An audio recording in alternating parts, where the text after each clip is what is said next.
Diksha, and today I'm gonna share with you guys my CBSE class 10th experience and my result.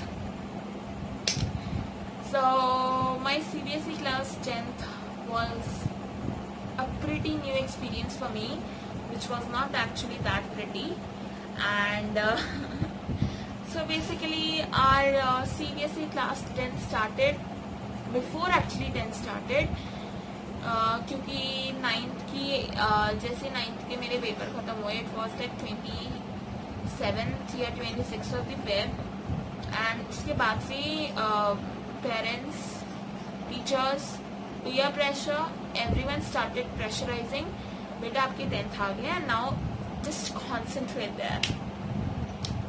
So that's how my 10th started with a bang. So 10th को ना, मतलब 10th को अगर basically define करें ना, तो उसमें आप ये the definition of class 10th is paper पे पेपर, पेपर पे पेपर, पेपर पे पेपर. आई मीन इतने पेपर तो मैंने कभी नहीं दिए होंगे यार. मतलब उस 365 days, no, 365 plus 13, 378 days plus 1 of leap year is equal to 379 days. उन 379 डेज में हमने आधा टाइम तो पेपर ही दिए यार. मतलब इतने पेपर, पेपर पे पेपर, पेपर पे पेपर, पेपर पे पेपर, और हद ही हो गई यार, मतलब बहुत ज़्यादा. बट आई वुड से कि क्लास 10th में, क्योंकि हमें पता था that this is the last year we are together, उसके बाद हम अपनी अपनी प्रेफरेंसेस के हिसाब से अलग अलग स्ट्रीम्स में डिवाइडेड हो जाएंगे, तो हमने बहुत इंजॉय किया है 10th को. This was one of the best year in the campus for me. I mean we enjoyed a lot, बहुत ज़्यादा मस्ती की है, ट्रूथ एंड डेयर्स खेले हैं. डेयर्स तो बहुत ही एक्सट्रीम्स किए हैं, टीचर्स के साथ प्रैंक्स किए हैं, और हर किसी के साथ किए हैं. मतलब बहुत इंजॉय किया है, एंड रियलाइज किया है इस फैक्ट को that friends are really important in your life. And क्या CBSE क्लास, उस क्लास के बारे में मैं आपको ज़रूर बताऊँ, क्योंकि वो वाली क्लास वो was an unusual experience for me, because इतना ज़्यादा प्रेशर कभी मेरे ऊपर हुआ नहीं है. लाइक हर क्लास में your parents, your teachers and you your self is really lenient कि चलो न्यू क्लास है, इंजॉय करेंगे, ऐसे ऐसे चल के हो जाएगी ख़त्म. सो गाइज, नॉर्मली हमारे स्कूल में होता है कि जो बच्चे 10th में नहीं होते हैं, मतलब नॉर्मल बच्चे हैं, वुड से कि वो बच्चे नॉर्मल होते हैं और हम अब नॉर्मल कैटेगरी में चले जाते हैं. 10th और 12th वाले बच्चे, I mean the board classes. So जो 10th 12th वाले बच्चे होते हैं, उनका एग्जाम शेड्यूल अलग होता है और बाकी बच्चों का अलग होता है. सो बाकी लोगों के लिए, लाइक नॉर्मल बच्चों के लिए, उनके एग्जाम्स होते हैं मई में, सितंबर में, एंड दिसंबर में, एंड फरवरी में. और अब नॉर्मल बच्चों के लिए एग्जाम्स होते हैं मई में, सितंबर में, नवंबर में, दिसंबर में, जनवरी में, and finally boards in your February. So I think practice में बहुत होगी. बट आपको ऐसे बकवास से क्वेश्चंस दिए जाएंगे आपके प्री बोर्ड्स में, आपके टेस्ट सीरीज में, मतलब खोपड़ी उड़ जाती है हमारी. इतने बकवास क्वेश्चंस, मतलब चुन के RD RS हर जगह से एग्जाम्पलर, मतलब चुन के क्वेश्चंस को लिया जाता है, और जो टफ से टफ क्वेश्चन होता है वो आपके एग्जाम में दिया जाता है, because you are preparing for your boards, and boards is just a taboo. बहुत ऐसा खबाऊ चीज है बोर्ड, एंड मुझे अगले साल फिर से बोर्ड आ जाएंगे 12th. एंड उसके बाद तो डिस्क्रिमिनेशन स्टार्ट हो जाती है, लिटरली डिस्क्रिमिनेशन. बट उससे पहले CBSE को 2019 to 20 वाले बैच में अलग अलग प्रकार के चेंजेस लाने हैं. मतलब हमारी बैच में इनको ये सब करना होता है. उन्होंने MCQ इंट्रोड्यूस कर दिए, मतलब 20 मार्क्स के MCQ, और 1 घंटा तो हमें वो MCQ सॉल्व करने में ही लग जाता था, वो 20 मार्क्स वाले. मतलब वाह. प्रैक्टिकल्स लॉन्च कर दिए भाई, प्रैक्टिकल भी दो अब साथ में आपके अलग से, 20 नंबर में वो प्रैक्टिकल भी आपके जुड़ेंगे, एंड थिंग्स लाइक दैट. और भी उन्होंने बहुत बकवास पॉलिसीज को लॉन्च किया था. मैथमेटिक्स को उन्होंने बोल दिया बेसिक और स्टैंडर्ड. इतने सालों से बोल रहे थे, तब नहीं किया. जब हमारा बैच आया तब इन्होंने मैथमेटिक्स को भी सेपरेट कर दिया. मतलब जिनको आगे मैथमेटिक्स नहीं लेनी है वो जाओ अपने आराम से बेसिक में, और जिनको लेनी है वो आओ अपने आराम से स्टैंडर्ड में। और स्टैंडर्ड के पेपर इतने बकवास आते रहे, खोपड़िया ही उड़ गया हमारा।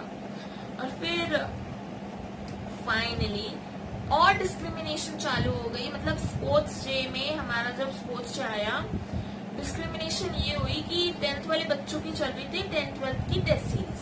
सो आप लोगों को तो हमने आपको फ्रेम से हटा दिया, इग्नोर हो गया, अब आप लोग स्पोर्ट्स डे का पार्ट नहीं हो। And the rest of the students the normal one, they are the part of the sports day and they can actually get the medals, they can actually get the appreciation। and जो बच्चे अब normal बच्चे हैं, बेटा exam पे exam दो। That's the thing कि मैं उसको प्रूव कर रही हूँ दैट एग्जाम पे exam is the main thing of 10th standard. अच्छा, और वो जो शुक्र है कि मैंने टग ऑफ वॉर में पार्ट ले लिया था एंड मैंने इतनी मेहनत की कि मुझे गोल्ड मेडल मिला and I earned it. So good achievement. एक मेडल मिल गया मुझे मेरे स्पोर्ट्स डे की, क्योंकि अगर एक भी मेडल ना मिलता I would have regretted it so badly. And yeah, that was exactly what was 10th standard. It includes discrimination, it includes CBSE का बहुत ज़्यादा पागलपन, and it includes teachers have been very supportive from the beginning. मैं LKG से इसी school में हूँ and the teachers are really supportive. Our principal, our vice principal, everyone, sisters, Bethany, everyone is really supportive in this journey, and I thank each and every one of you. Now let's come on to my CBSE result. So it was to be declared today which is 15th of July, and जब तक result नहीं आया था मेरे तो ऐसा लग रहा था मेरा दिल ना मेरे मुंह में आ गया।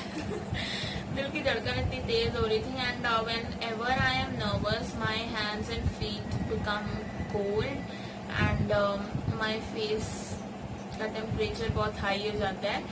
सो I was feeling really scared. मतलब इतनी नर्वसनेस टाइप का हो रहा था। मुझे रात को भी थोड़ी कमी नींद आ रही थी, और नहीं तो मैं बहुत ज़्यादा सोती हूँ, मैं कुंभकर्ण टाइप हूँ, बट रात को नींद ही नहीं आ रही थी ढंग से। बहुत ज़्यादा नर्वसनेस प्लस एक्साइटमेंट प्लस बहुत अजीब सी फीलिंग्स आ रही थी, कुछ हो रहा था। एंड फाइनली मैं रिजल्ट जब देखने लगी, सो रिजल्ट की वो जो साइट थी it was crashing, and so crash हो रही थी, रिजल्ट दिख नहीं रहा था, नर्वसनेस और बढ़ी जा रही थी।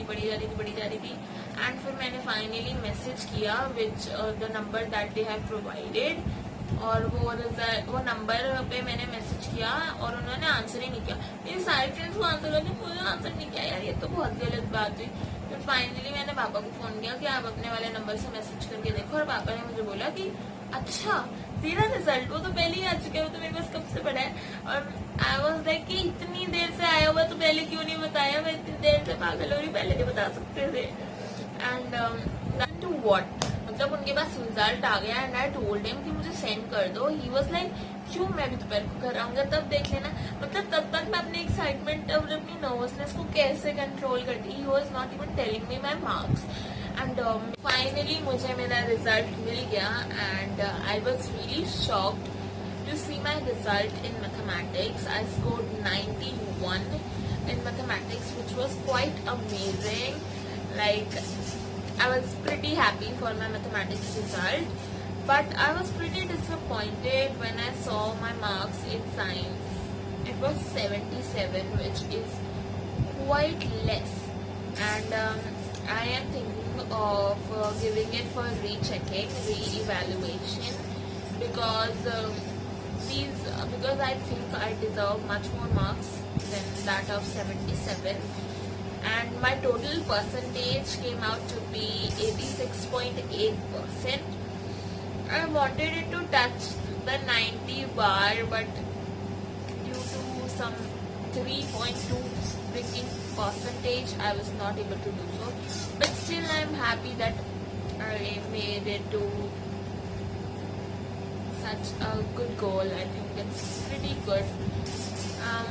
Okay, I'm satisfied now. Yeah, so that's it for the video, and in this video I have actually conveyed all my feelings of my 10th standard, how I was feeling, and I just lasted my frustration out, and here is the outcome of all the things that I have done, all the things I have ventured for, and everything I dreamt for. So that's it, and I hope you loved the video, and if you did, do like, share and subscribe to my channel, and bye bye.